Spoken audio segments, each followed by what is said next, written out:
We're learning some new details tonight about the death of a young hockey player from Connecticut. 10th grader Teddy Balkind died last week after an accident during a game between St. Luke's and Brunswick School in Greenwich. Balkind fell, collided with another player, and his neck was cut by a hockey skate. Balkind's father was part of the school's medical staff and rushed right there to help. Of course, tragically, the teenager did not survive. Balkind's death has a lot of parents and players talking about safety. There's been a lot of talk about this over the past few days online as well. Joining us tonight to talk more about it is Dr. Brendan Campbell, a trauma surgeon at Connecticut Children's. Doctor, thanks for being here. I have to tell you, this is, we were talking about it last week when it happened. This is just so tragic when you think about the parents being there, what happened with the students involved. On so many levels, it's hard to even put into words. Yeah, so most certainly is, as the parent of a daughter that plays hockey, it really hits home. Fortunately, these types of injuries are not common, but when you see something like this, you can't help but ask why and ask yourself what we could potentially do to prevent this sort of injury. Can I ask you why, if you could say it was so serious? Obviously, I know a skate hitting a neck is going to be a very bad situation.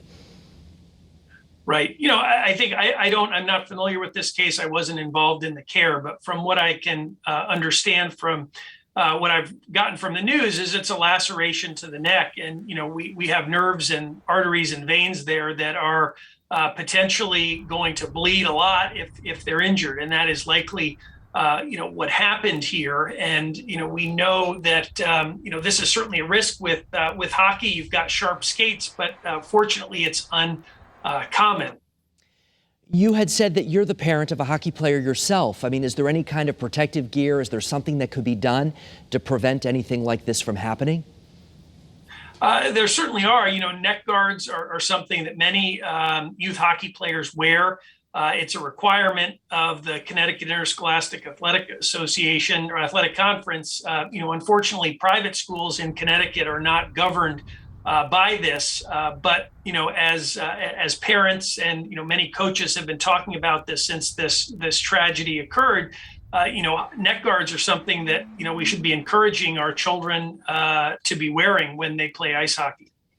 Well, that just kind of leads me to my next question, because obviously it's a very physical sport, and you had talked about advice you would give. Is that the number one piece of advice you would give parents, to look into a neck guard? Well, I think safety should be our first priority when it comes to, encouraging our children to play sports. We want our kids to be active. The benefits, greatly outweigh the risks of being actively engaged in these types of things. But, much like, wearing helmets, avoiding concussions, wearing chest protection to prevent, the commotio cordis to the heart, wearing neck guards, it's not a perfect solution to preventing this type of injury, but it certainly lowers the risk. And my recommendation would be that if you're the parent of a hockey player or you're a coach, you should be encouraging your children or your players to be using these all the time. Certainly some good advice, Doctor, and I'm sure you would agree with us. All of our thoughts right now are with that young man's family, everyone who was there, his teammates. As I said before, it's just hard to even comprehend what they're all going through right now. Yeah, it certainly is, and my heart really goes out to the Balkind family. It's really a tragedy, and I really feel for them. Dr. Brendan Campbell, thank you very much for joining us tonight. We appreciate your time, sir. My pleasure.